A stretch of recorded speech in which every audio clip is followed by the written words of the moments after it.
Assalamualaikum warahmatullahi wabarakatuh. Halo, salam sejahtera bagi teman-teman semuanya. Bertemu kembali dengan saya, Joni Haryanto. Dan kita kembali bertemu di kegiatan tutorial online mata kuliah manajemen di Universitas Terbuka.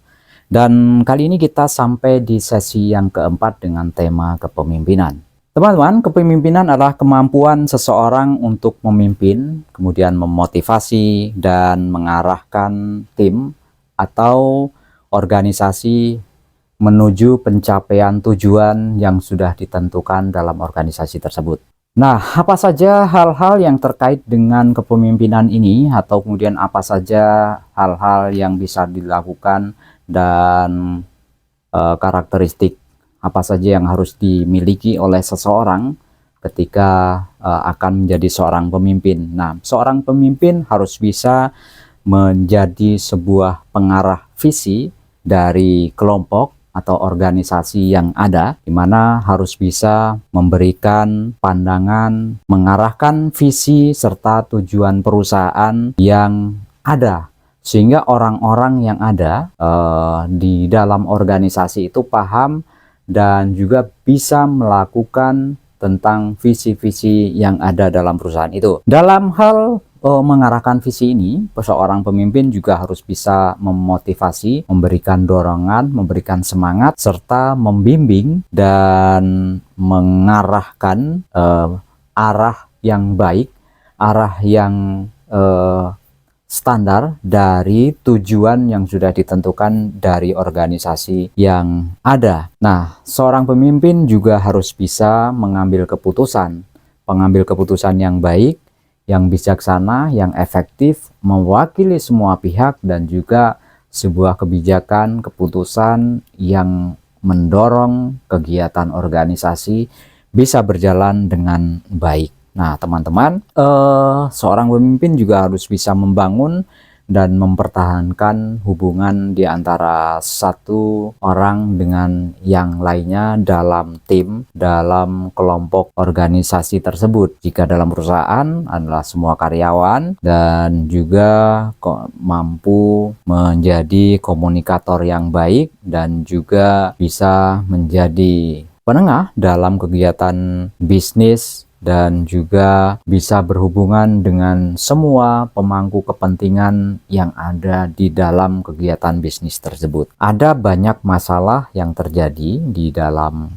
sebuah organisasi, baik di intern maupun kemudian dengan lingkungan di luar, sehingga seorang pemimpin harus bisa mengatasi tantangan terhadap semua tantangan yang ada, kemudian harus mampu mempunyai manajemen konflik yang tepat, menjadi pemecah masalah dan mencari solusi di antara konflik-konflik yang ada dalam organisasi tersebut. Seorang pemimpin harus bisa menjadi model di dalam kelompoknya, sehingga bisa menjadi contoh bagi orang lain dan juga menjadi tren di dalam tim tersebut dan membangun budaya, norma dalam organisasi atau perusahaan tersebut, sehingga fungsi kepemimpinan tersebut bisa berjalan dengan baik. Nah, teman-teman, kepemimpinan di dalam manajemen tidak hanya berkaitan dengan gelar dan posisi seseorang di dalam sebuah perusahaan, akan tetapi seseorang harus bisa menjadi pemimpin tanpa memilih otoritas formal yang ada. Nah, kepemimpinan dapat berkembang melalui beberapa hal yang bisa dilakukan dalam sebuah organisasi, misalnya dalam konsep pengenalan, pelatihan, dan kemudian pengembangan pribadi, pengembangan karir, dan ini akan menjadi perubahan positif dalam sebuah perusahaan ketika mencapai tujuan. Dan proses membangun kepemimpinan juga terkait dengan proses menjaga kepuasan dan juga perkembangan setiap individu dalam sebuah tim. Nah, kepemimpinan strategis terkait dengan tujuan membangun daya saing dalam sebuah organisasi, dalam sebuah perusahaan, sehingga bisa berperan dalam kompetisi di dalam dunia bisnis. Nah, teman-teman, silahkan belajar di dalam inisiasi kali ini.